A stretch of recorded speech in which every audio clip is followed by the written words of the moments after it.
Hi, hello, this is me, Ajay Sudev from Snoonu Radio Network.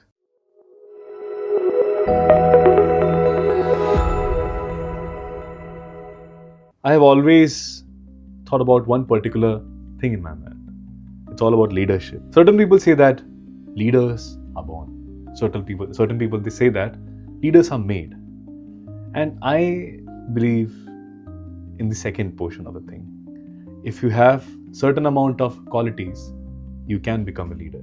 And right now, I'm going to have a conversation with a leader who's quite young, but with a lot of experience. He's here with me, Denis, the head of product at Snoonu. Welcome. Thanks for having me. I hope I have pronounced your name correctly, right? More than correct. Thank you so much. Even Pleasure. people from my country wouldn't say it that well. Thank you so much. So, Denis, tell me something about yourself. If you have to describe your journey in Qatar in one or two phrases, how would you love to do it? Oof, that's a huge journey. Like even in 1.5 years which I've been here, I'd say that it's been. I wouldn't go as far as to say life-changing, but definitely life-altering. Okay. Because I've evolved a lot from professional and personal side of my life. I've matured as a person, I've matured as a professional over here, and thanks to, I would say, the overall environment which Snoonu and Doha creates. Okay. So Snoonu and Doha helped you a lot in making your stay here exceptional. Absolutely. Beautiful, beautiful. You know, I believe in a fact that organizational culture is very important in a person's growth. So when you are working, because we spend a huge chunk of our life in a workplace, so organizational culture plays a huge role in making or breaking not just your career but your life in whole. So how does the organizational culture in Snoonu is like, if you have to share it, or if you have to summarize it in a few words?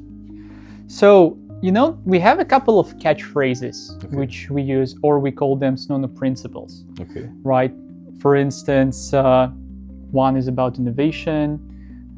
Couple of them say something along the lines of be curious, be creative. One which really ticks with me and which I really empathize with is it's all about people. Okay. So in the end, as much as the whole AI era is unfolding, organizations are becoming more corporate, more AI driven and machine driven, I still believe that people are the ones who are playing the key role over here. And when I say that Snoonu and Doha in particular has made some very huge contribution towards making my life better, it's all about people.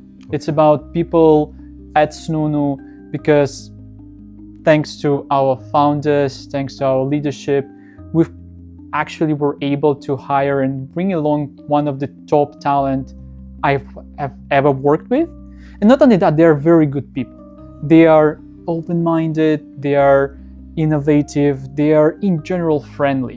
Because I've worked with so many different people who are top professionals in their specific industries, but if they don't want to collaborate with you, if they don't want to connect with you on a more personal level, this is where, yes, you may get to the good results, but you may not enjoy the process. And over here, every day I enjoy what I do. Every day I learn so much from all of my colleagues. That's why, and that's what makes my experience exceptional. And yeah, as an extension of that, Doha is also a very nice place. I used to work in Baltics, where people are a bit more reserved. And that's why you cannot really build a community over there. Or it is more complicated, let's say. At least it was for me. So and over here, it's melting pot, right? Yeah, exactly. Because people over here, because Doha and in general countries in GCC, they are more countries for immigrants, right? So when people come over here, they are intentional about building the community, right? When people in Europe, they are living in their communities for their whole life, so they are not really interested in letting other people to join their communities. And that's not, although not for the whole Europe, right? It depends on the country, mentality within the given country. But over here, what I felt from literally day number one, I come over here and people are interested in my story. They are interested in who I am and they want to connect. And that's what makes the experience completely different from many other places I used to work.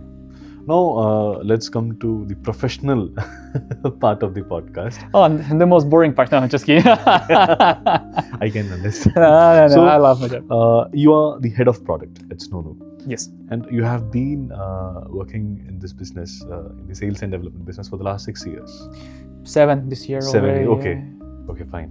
I think I have to update myself. So the last time I checked your LinkedIn, it was 6 years. It's me not updating my LinkedIn, so no worries. That's on me. It's okay. So 6 to 7 years in this field. Yes. How do you explain the evolution of a thought process in building a great process from the initial part of your career to this part of your career? Ooh, that's a very good question. So I have to thank my producer, who is Tanisha. She came up with this question. Thank you for the great question then. I would say that even in the span of 7 years, this industry and this field has evolved quite drastically. Because I've been studying my career in food commerce, or like food tech, in Kazakhstan in 2019. It was random. I was doing hospitality events prior to that. But at this point in time, what has been happening is food delivery, the way we know it today, was completely different. It was still evolving in the countries of CIS and Central Asia. It was something brand new, right? Before Wolt has come and Glova and other international food tech companies has come to the market, people were ordering largely by phone or directly from the restaurant. So at the time, we had to convince them that the product which we're about to bring to the market will work. And it makes sense that now you don't have to wait for the delivery of your food for 1 hour, 1.5 hours. And there were local competitors who were doing more or less decently, but they were still on a different level in comparison to obviously international companies. So at the time, the overall industry was evolving, and the processes were built more around the tech. They were built about innovation, right? You didn't need to convince the person to buy something which they know to buy, right? Because for the restaurant owners or any other partner for that matter, they had their ways of traditional business where you come to them and you say, okay, here's like supplies. And it makes sense for you. You're paying for supplies, you're negotiating the price, you're getting the goods immediately. While what the food tech at the time was doing, it was bringing the novelty, right? We were coming saying, we're not just delivering your food for the users or for the customers who would order from you in any case. We were saying we'll bring you new customers, we'll bring new experience. And that's why the processes were different, right? You needed to have people who will come and basically sell you a dream. That's why at the time we were building the processes around the people who will know what the product is about. At the time, in order to be a salesperson in food tech, you need to be a tech person because people will ask you how your tech works. Now everybody knows how it works, right? So now you don't need to be as techy to work in the industries or like on the markets where the food delivery is more matured. So this is where you're working based more on volumes. You're more on structure, right? Because when the market matures, it's less about selling the dream. It's more about selling the reality. And this is where you need to become efficient in selling it. And now we are yet again, I would say, in the era where the whole industry evolves again because of AI, all the innovation, all the technology, and you need to bring again innovative minds to bring this innovation with you, to bring the novelty, to think of the next step of the dreams which you want to sell and adapt it into your process. But one thing which is true to what I've said before and to the processes as well is in the end you're building it around people.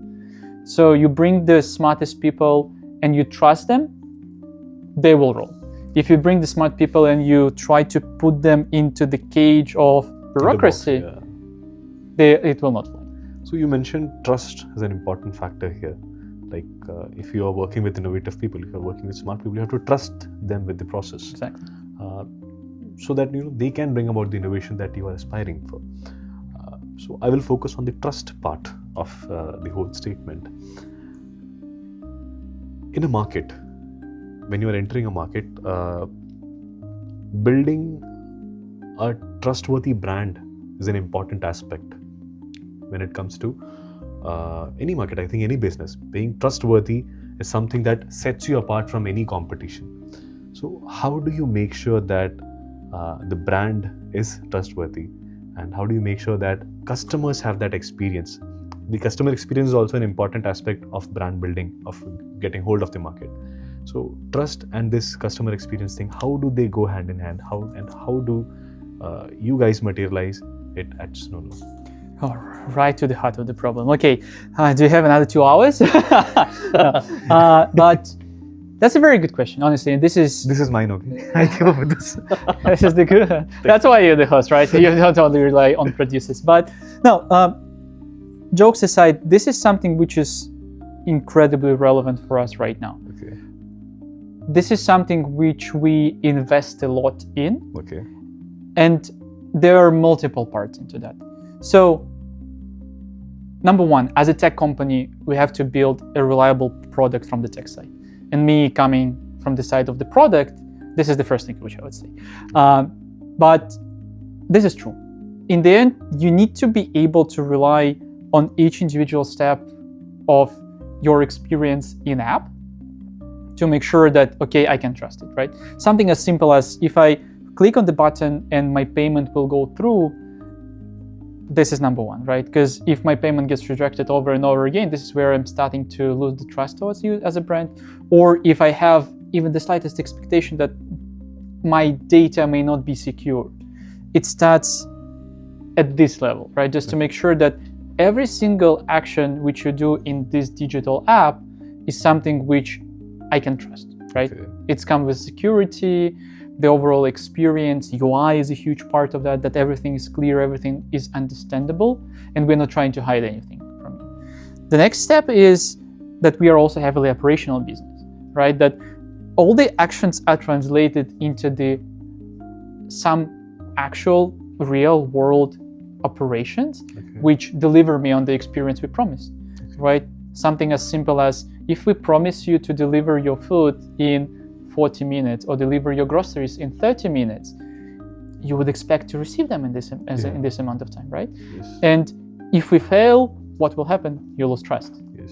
And this comes from a tremendous amount of collaboration from across the teams, right? To make sure that every single tech aspect is translated into the operational aspect, and this in the end is also translated into something which we communicate to the people, right? This is where we are trying to be local, we are trying to speak with the local communities, and we are trying to listen back. That is one of our advantages which we have at Snoonu. We are doing our best, and I think we do our best to listen to the most, if not all of our users, to hear out what do they think about the app. Our founder, Mr. Hamad, literally goes to Twitter, goes to any social media, and sometimes even personally responds, personally engage with our users. And that is something which builds the trust, right? So if I were to summarize it very briefly, number one is to make sure that everything is safe. Number two, everything translates to the promises which you make. And the last one is to create the relationship with the community and your audience where you allow them to speak and you speak with the community and you listen back. Beautiful. Before I wind up this podcast, I have one more question. The question is about,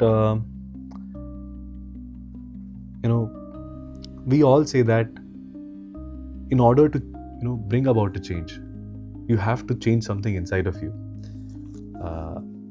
When we say it organizationally, in an organizational perspective, you change the structure or you change the operating procedure or you bring about certain changes in your product, right? That's how you do it in an organizational level, in a business level. But when it comes to your personal experience, from the last 6 years, 7 years, one major change that you have, tried to implement in yourself, in your personal life, in your leadership journey, and how it has helped you. Or let me rephrase it like this. One thing that you unlearned in this journey, one thing that you learned new. I think this Wonderful question. Quite frankly, I had a coaching session with one of my colleagues very recently where I had to reflect on very similar things. Okay. So one thing which I've unlearned is, and actually both things coming from the mentality, right? So, because I think that the most powerful tool which we have at our disposal is our ability to operate with ourselves efficiently. Okay. So one thing which I've unlearned is it comes from something of the opinions of other people. Okay. We work in the corporate world where people will always have a certain opinion of you, right? True. So one of the key things over here is that to filter out those opinions and not to give them too much of a energy, right? Yes. So don't emphasize and don't give them too much importance. Because if you do, you will start working on people's opinion. You will not work on the actual results, on the actual work.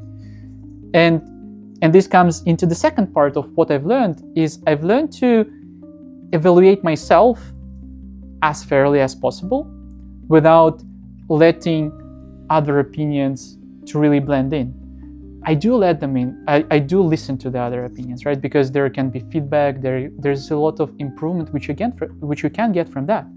But having your own understanding that today you did a good job is incredibly important, because this is the thing which helps you to focus on the results, on yourself, on the work, and not letting other opinions, thoughts, and everything else intervene. Because trust me, at the time when I just started stepping into like the career growth and this sort of stuff, I was in this space where I was thinking, oh, this person will think something about me. And this detracts so much from your effectiveness. So instead of thinking what others people will think of you, think of, oh, I did a good job and that's enough for me. And that's it. Beautiful, beautiful. I think it is very important to realize that this whole mental change can bring about a massive change in your, not just your professional career, but also in your personal life also. And thank you so much, Mr. Denis. Thank you so much. It was a great pleasure being here. I had a great time having this Thank conversation. You know, the best thing that I like about conversation is that you get to know a lot. You get to learn a lot. And I got to know a lot about you. And I got to know a lot about product and how a product, shapes not just people's perception, but also how a product shapes the internal working of an organization. Something that I got to know, reading between the lines. Thank you so much for that. Any message that you have for a person who is watching, or a 22-year-old who is watching this podcast or listening to this, trying to build something for him or something for her, or trying to grow into their career, anything that you would love to address?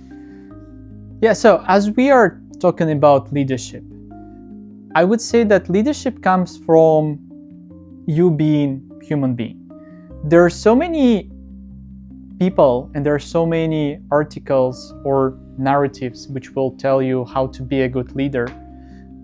But in the end, I think that what anyone needs to do in their leadership, for the people who wants to be leaders, is to figure out what works best for them, right? Don't try to be someone else, but try to find something that works for you. Because if you do, you will attract the people who will see a leader in you. And that's the key. Yeah, I think this is an important lesson that we have to, inculcate in our lives. In India, there's a saying which goes like, it is better to live your life imperfectly than copying someone else's life perfectly. Exactly. And, see, leadership is a, continuous process. You evolve through each stage. So keep learning and keep watching the podcast. Stay tuned. Thank you. Thank you so much. Thank you.